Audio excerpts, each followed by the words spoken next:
All right, coming up. All right, guys, I'm going in. Whoa. There's the head, there's the head. Look at it, it's the size of a cantaloupe.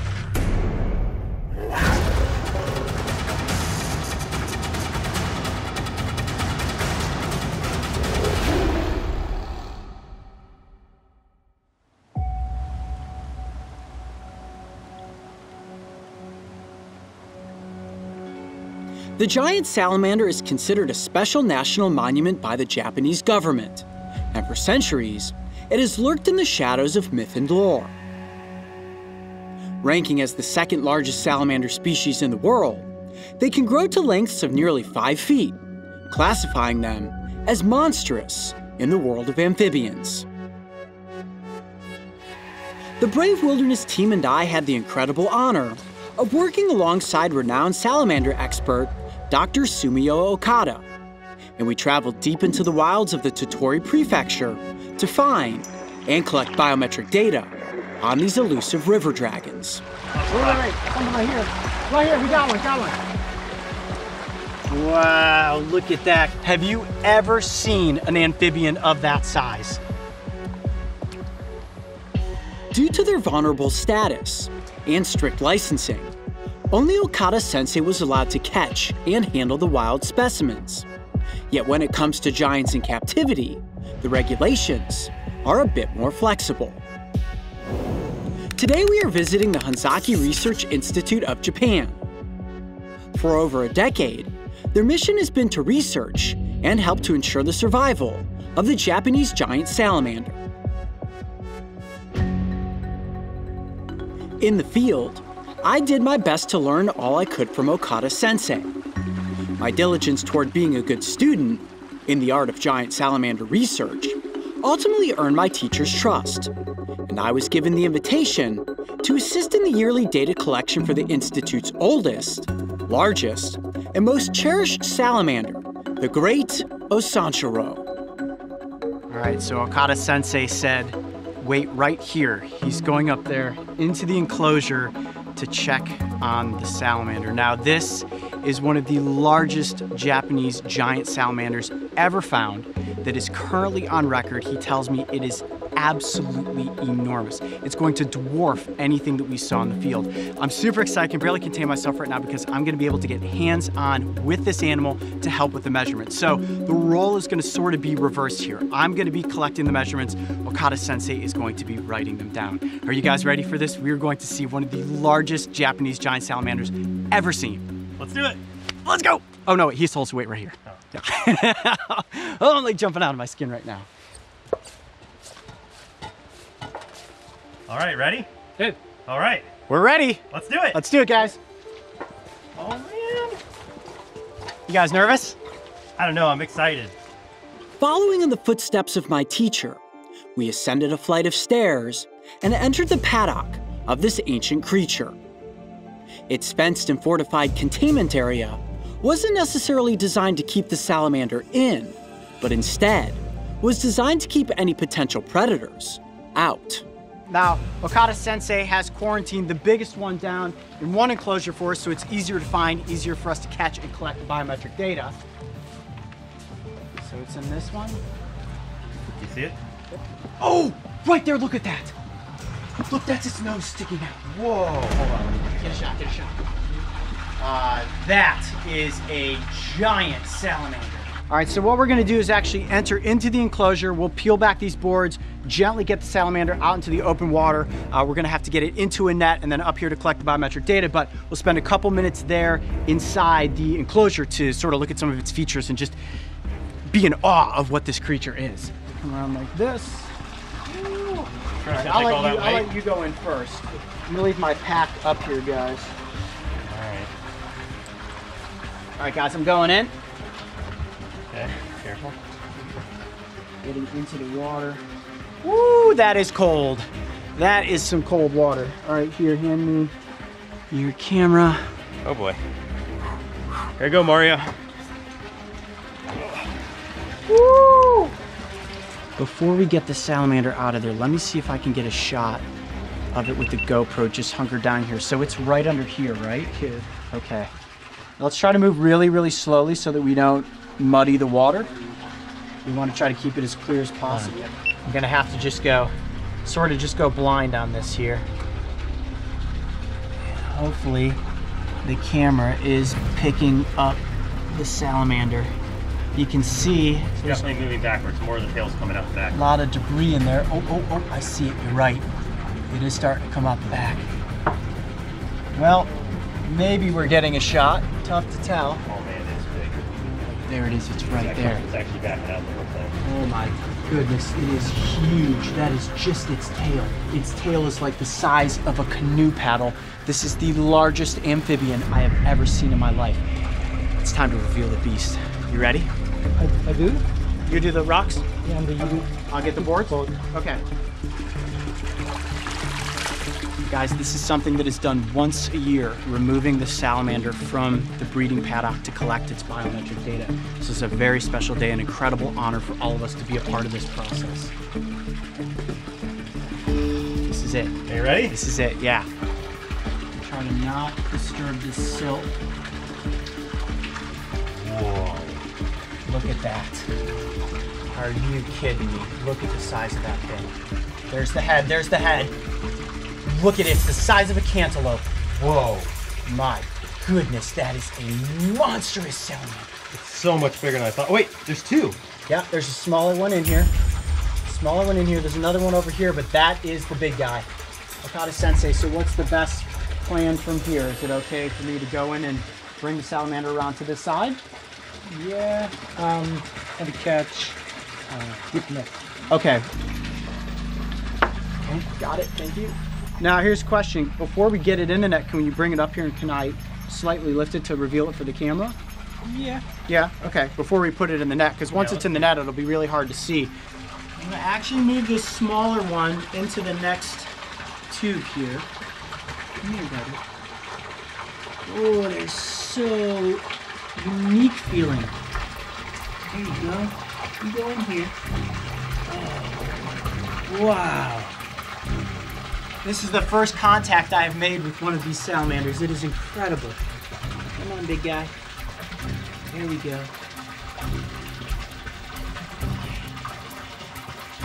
And slowly coax him down through here. There we go.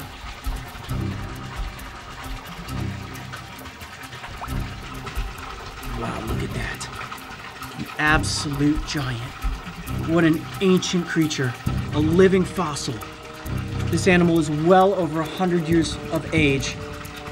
Look at how cool that thing is. Can you believe that? Look at it. Whoa. Oh, he's so slimy. Impossible to hold on to. That's why we have to use a dip net to actually get it out of here. Not only is it strong, but it's also incredibly slippery. All right, so we're gonna gently, there we go, slide down into that net. Okay, the salamander is safely inside of the dip net. So I'm gonna go up and Okada Sensei is gonna pass the giant up to me. Oh, heavy. Got it?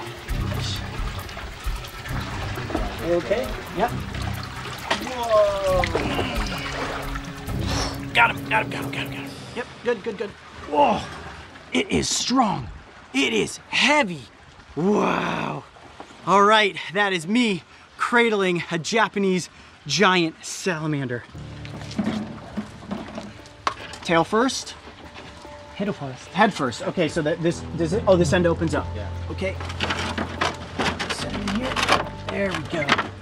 Okay. I do have to be careful that I'm not bitten. They do have extremely sharp teeth, and this is a very large animal. So I have to gently get this opened up, and then he will slide out this end. All right, here we go. Look at that. Whoa. Look at that giant. Hi, buddy. Okay. Wow. Okay, get my hand underneath the jaw. There we go. Okay, I'm gonna gently slide it down here, Okada Sensei, so we can fully reveal the salamander. There we go. So slippery.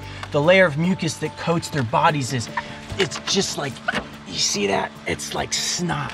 We want to put as little stress on the creature as possible. We're going to quickly collect the biometric data, get a couple of cool shots, and then release it right back into the enclosure.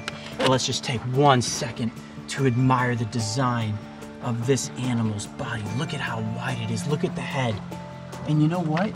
I'm looking, I can't even see the eyes. The eyes are right up front here. They have such teeny tiny little eyes.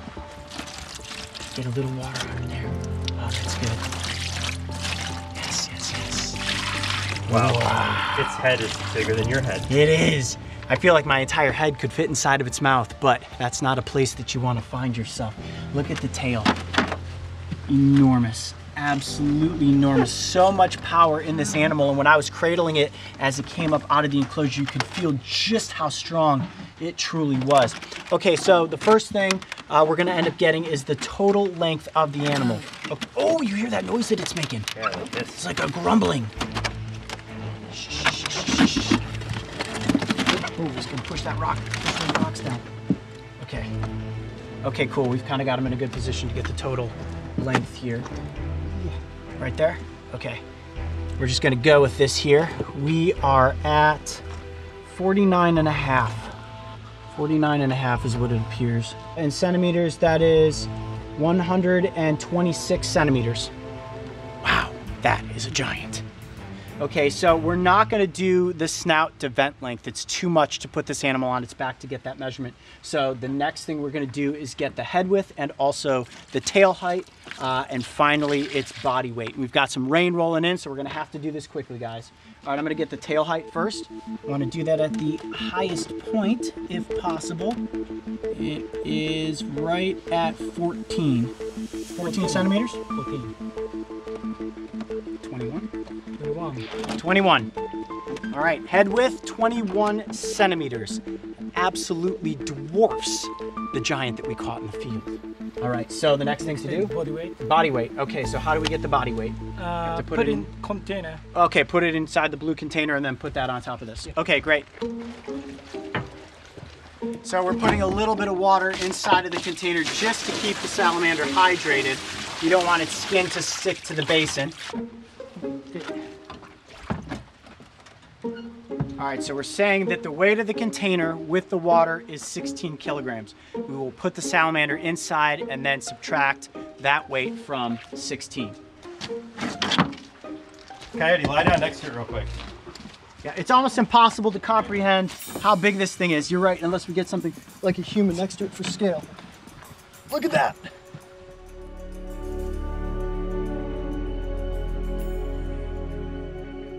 All right, now we have to do this quickly and very gently because it's very, very slippery. So we have as little chance for error as possible. Come here, big guy. Take it first. Yep. Okay, there you go. Real gentle. All right. Oh, man. So big. Look at that. For the main episode the other night when we were in the field, we had a small container. This is as big as it gets. So why is this giant salamander in captivity? Great question. Many years ago, during the building of a bridge system, its home was destroyed and the animal was accidentally injured by a piece of heavy machinery. The construction team quickly realized what they had found and immediately alerted the Hanzaki Institute.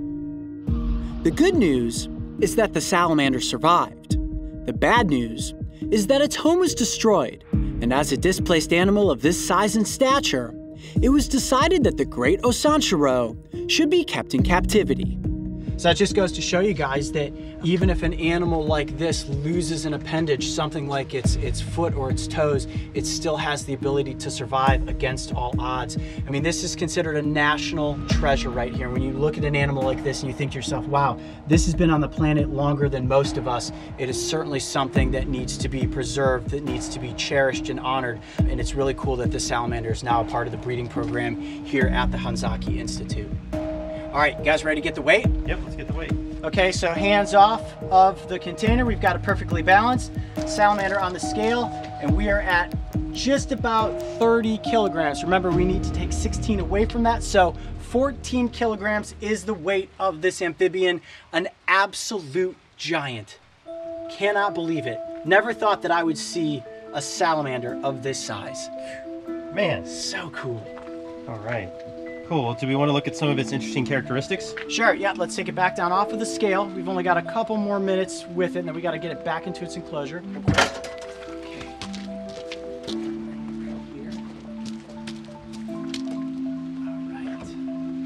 All right, guys, now the last thing we need to do is sort of just examine the salamander's features, make sure its feet and all the aspects of its body are in really good shape. So the first thing we're gonna look at are the 4 feet here, the hands. Look at that, look at how big that hand is. Now, these salamanders have 4 toes on the front feet, and on the back feet, they have 5 toes. Check that out. And those digits are about as big in width as my fingers. Look at that. Holding hands with a Japanese giant salamander. Salamander is incredibly healthy. When you get down to here, you'll notice all of the muscle in this tail. It is just a solid mass of power. Look at that. A large rudder that helps this animal move through the environment and also to quickly maneuver itself if it needs to escape from a predator. Now look at these flaps of skin that run along the sides of the body here. They're actually able to absorb oxygen through those flaps, which helps them to breathe underwater. As we know, they also have lungs. Actually, it was just blowing some bubbles up front there. So this animal breathes through its skin? It can. Of course, they have lungs. They do come to the surface to get a big gulp of air, but they can stay submerged for hours at a time, especially when the males are defending the den. As we know, the males are oftentimes called den masters. They protect the eggs, they protect the larvae. So Coyote, what does it feel like? Like a big, wet, muscular slinky. Go ahead, Mark, reach down in there, get some water on your hands first. And just give it a little pet, feel the skin. Very dense, right? Oh, wow. A lot different than actually I imagined it being a lot slimier. It's not that slimy. Yeah, no, but they do secrete more mucus if they're feeling stressed. So it's really good. You can see the animal's completely calm at this point. Just keeping it in a little bit of water helps keep it hydrated. All right, well, I think we have collected all the necessary data, which means it is time for us to safely get this salamander back into its enclosure.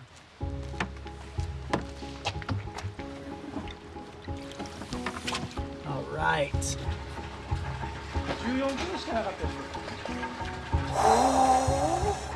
That never gets any easier. Salamander coming in. Got him. Good. Okay. This. All right, there we go. All right, got him.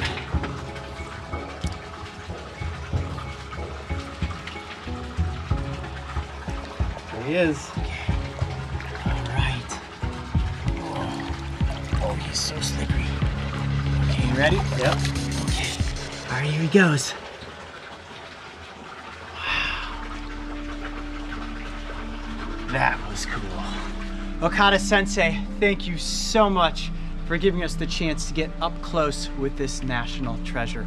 What an incredible day for the Brave Wilderness crew and a true honor to work with this salamander here in Japan. I'm Coyote Peterson. Be brave, stay wild. We'll see you on the next adventure. Nice. High five. All right, I'm getting out of this cold water. Working alongside Okada Sensei in the field and getting hands-on with Japanese giant salamanders while visiting the Hanzaki Institute was one of the most meaningful experiences the Brave Wilderness team and I have ever had. Approximately 41% of the world's amphibian species are threatened, and giant salamanders are no exception. The significance this animal holds in Japanese culture cannot be matched, and it was a true honor that we as visitors to this sacred land were entrusted with telling these stories. Conservation efforts for the giant salamander are imperative for its survival, and if you would like to help, make sure to visit bushidojapan.com to ensure that there is a future for these majestic animals. If you missed our thrilling adventure into the mysterious world of giant salamanders, make sure to go back and watch, as we got this slippery amphibian up close for the cameras. And don't forget, subscribe and click the notification bell so you can join me and the crew on our next wild adventure. And what's very distinct about this salamander as compared to the hellbender is look at all these fleshy little nodules on the head. We didn't see that with the hellbender.